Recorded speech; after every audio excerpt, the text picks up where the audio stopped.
A Boston church has come up with an original way to address racial reckoning, paying royalties for songs that have originally been composed by enslaved African people in America. Who is the recipient of that money? Let's find out. Joining me now is Susan DeSelms, United Parish Minister of Music, and Gerami Groover-Flores, Executive Director of the Hamilton-Garrett Music and Arts Nonprofit. Susan, let me start with you. Your United Parish Church in Brookline is predominantly white and have had a tradition of singing songs that have originally been composed by enslaved African people. So tell us briefly about this royalty program and the conversations that led up to creating it. So, yes, we had, we are predominantly white, but we were also a pretty diverse congregation as well. Not completely white, for sure. But I have struggled with using spirituals for many, many years because, well, first of all, they're incredibly wonderful music, and I want to use them, and I want to sing them with both the choirs and the congregation. But there's a lot of political baggage around that, and a lot of feelings that need to be addressed, and it was complicated. What kind of gave us the final push was when George Floyd was murdered.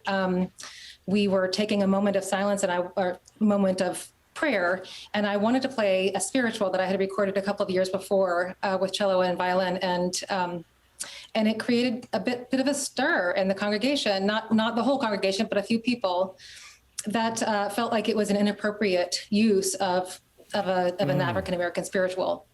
And so that got me to really thinking, because I was really trying to string together the violence of the enslaved people and their enslavers, and string that to the current history, which is, resulted in George Floyd's death. And it made me think. And so I just kept thinking and thinking. And as I was starting to pay my CCLI license, which is a church music copyright licensing program that allows you to use music online, I started to think, well, if I could just pay royalties for these spirituals, it would be possibly a little less complicated. And it was just And these spirituals have been used over and over again, and no one got royalties. Jeremy, correct. The original composers for this music have never been compensated for their art.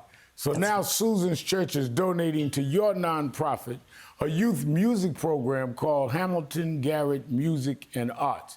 What did you first think about this initiative, and can you tell us about the impact these donations have had so far? Yes, absolutely. And thank you, Reverend Sharpton, for having us this evening.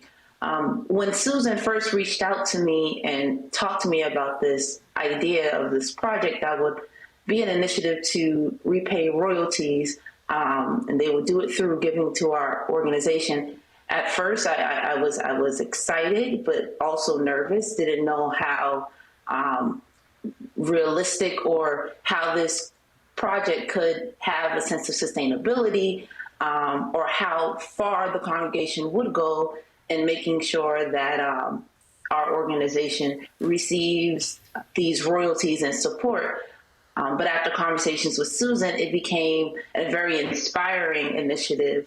I can say that as of today, the Hamilton-Garrett Music and Arts Academy, the majority of the students in our after-school program, which is the academy, cannot afford to attend our program without financial assistance. These royalties not only are providing scholarships and aid for our students to continue, but it's also, in addition, continuing to help us push the mission of our organization forward, which is the preservation and celebration of Black music. Wow. And the majority of our descendants, or the students, excuse me, are descendants of these enslaved Africans. So the royalties are going to the next generation of musicians within their lineage. Beautiful. Now, Gerami, staying with you, you told NPR that it's important to call this music, quote, Negro spirituals. Explain that very briefly to me. Explain why you said that.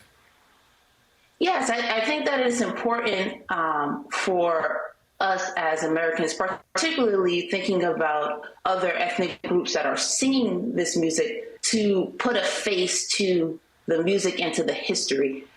Removing Negro from the title Negro spirituals also washes away the historic impact of how this music was even created. Though we know that it is a very uncomfortable conversation to have, an uncomfortable history to look at, it also shows the preservation and the strength of a people, that how they were able to use this music as a way to remain faithful, not only in their faith, but also within the power that they have as a people to continue to push forward and to fight for our own right, justices, and as you can see where we are today, even with our generation. Yeah. So it's really important that we do not remove that from there. All right, I'm out of time, but I want to ask one last question to you, Susan. NPR reported that this model is also taking place at a church in Denver.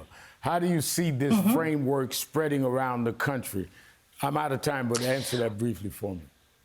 Briefly, I'll just say I really, really hope it does. I think there's many ways to translate the program for different areas. I would love to see music publishers pick up as well, because I really think that a lot of the responsibility sits right there. And so much could be done, but I think it's just a way that people can, little by little and person by person, it's a collective way that we can all take part in racial justice that is just really needing our help. All right, and hopefully, Susan and Gerami, many thanks to both of you for being with us tonight.